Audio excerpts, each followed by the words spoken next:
ഒരുപാട് നാളെ പുറത്തുനിന്ന് ഭക്ഷണം കഴിക്കാൻ എന്താണെന്ന് നമ്മളത് ചോദിച്ചപ്പോൾ തന്നെ പറഞ്ഞു ഒന്നും ഉണ്ടാക്കിയിട്ടില്ല. അപ്പം പിന്നെ നമ്മളൊന്നും നോക്കിയില്ല. വേഗം അടുത്തുള്ള ഹോട്ടലിൽ പോയിട്ട് നമ്മുടെ ഓൾ ടൈം ഫേവറേറ്റ് ആയിട്ടുള്ള പൊറോട്ടയും ബീഫ് ഫ്രൈ മേടിച്ചു. ഇതൊക്കെ മേടിച്ച് പറയുമ്പോൾ ഇന്നത്തെ ചോയ്സ് ഞാൻ അമ്മയ്ക്ക് വിട്ടുകൊടുത്തോട്ടോ. എൻ്റെ അമ്മയ്ക്കും എല്ലാ അമ്മമാർക്കും വേണ്ടി ഞാൻ ഡെഡിക്കേറ്റ് ചെയ്യുന്നത്. വേറൊരു സാധനം മേടിക്കാൻ വേണ്ടി കടയിൽ കയറിയതാണ്. പക്ഷേ ചെറിയൊരു മധുരപ്രിയനായതുകൊണ്ട് സാധനങ്ങൾ കാണുമ്പം ചെറുതായിട്ടൊരു കാന്തിക വലകം സ്വാഭാവികമായിട്ട് സൃഷ്ടിക്കപ്പെടുകയാണ്. നല്ല ഫ്രഷ് പൊറോട്ടയായിരുന്നു. നല്ല അടിച്ച് പരത്തിയിട്ട് കണ്ട ഇളക്കുമ്പോൾ തന്നെ നല്ല പോലത്തെ ആയിരുന്നു. ബീഫ് ഫ്രൈ ഞാൻ എപ്പോഴും ആ കടയിൽ നിന്ന് മേടിക്കുള്ളൂ. കാരണം കറി ആവില്ല, നല്ല തിക്കും ആവില്ല, ചെറിയൊരു ഗ്രേവി ടൈപ്പ് ഉണ്ടാവും. ഒരു നിരാശയുണ്ട്, ഞാൻ വിചാരിച്ച പോലെ കിട്ടിയില്ല.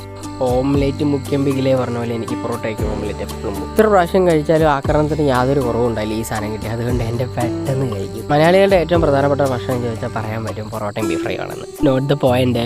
അപ്പോൾ ഇന്നത്തേക്ക് ഇത്രയേ ഉള്ളൂ. ഇടയ്ക്ക് നിങ്ങളുടെ അമ്മമാർക്കൊക്കെ ഇങ്ങനെ ഒരു ചോയ്സ് ഇഷ്ടമുള്ള സാധനമൊക്കെ മേടിച്ചവർക്ക് ഭയങ്കര ഹാപ്പി ആവട്ടോ. അപ്പോൾ എല്ലാവരും ഹാപ്പി ആയിട്ടിരിക്കുക. ലാസ്റ്റ് നല്ല ചൂടാണ്. അതൊക്കെ കഴിച്ചാൽ നല്ല വെള്ളം കുടിക്കാനായിട്ട്